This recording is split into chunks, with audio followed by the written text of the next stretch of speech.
প্রত্যেকটা সম্পর্কে দুজনকে স্পেস দেওয়া খুব প্রয়োজন। প্রিয় মানুষটার উপর সবসময় প্রেশার ক্রিয়েট না করে তাকে একটু বুঝুন। সবসময় চাপে রাখতে রাখতে একসময় দেখবেন মানুষটা আর আপনার পাশে নেই। বেশি স্পেস দিলে ছেড়ে চলে যাবে, সেই ভয়ে অনেকে সারাক্ষণ কড়া শাসনের মধ্যে রাখে। তারপর একটা সময় মানুষটার দম বন্ধ হয়ে আসে। মিনিমাম স্পেসটুকু দিন তাকে, যেন সে একটু নিজের মতো করে চলতে পারে।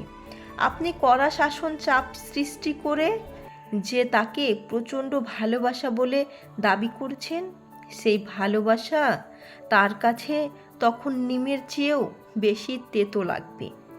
যে কোনো জিনিস অতিরিক্ত হওয়া ভালো নয়। এখানে যাবে না, ওখানে যাবে না, আমি যেমন বলবো তেমনই করবে। এভাবে চলতে থাকলে মানুষটা একসময় ভুলে যাবে যে তারও কিছু নিজের ইচ্ছে অনিচ্ছে ছিল। প্রিয় মানুষটা যেভাবে থাকতে কমফোর্ট ফিল করে তাকে সেভাবেই থাকতে দিন। আলাদা দুটো মানুষের চিন্তা ভাবনা কখনোই একরকম হবে না। আপনি তার পুরো পৃথিবী জুড়ে বসে আছেন, তার মানে এই নয় সব কিছুর কন্ট্রোল আপনার হাতের মুঠোয় নিয়ে নেবেন। তার পৃথিবীর সমস্ত চাওয়া পাওয়া, ইচ্ছে অনিচ্ছে, তার গুরুত্ব আপনাকে দিতে হবে, নয়তো কখনোই একসঙ্গে সারা জীবন কাটাতে পারবেন না।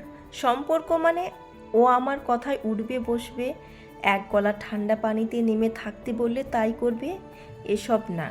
সম্পর্কের মানে আন্ডারস্ট্যান্ডিং, স্পেস, বিশ্বাস, ভরসা আর অনেকখানি ভালোবাসা। প্রিয়জনকে স্পেস দিন, তার চাওয়া পাওয়াগুলো গুরুত্ব দিন, দেখবেন দুজনেই ভালো থাকবেন। প্যারা শব্দটার কোনো সম্পর্কের মধ্যে না আসুক, সবার প্রিয়জনগুলো ভালো থাকুক। সত্যি সম্পর্ক কখনো ধরে বেঁধে হয় না, ভালোবাসা কখনো জোর করে করতে যাবেন না, নয়তো একটা সময় পর দেখবেন ভালোবাসার দড়িটা ছিঁড়ে গেছে।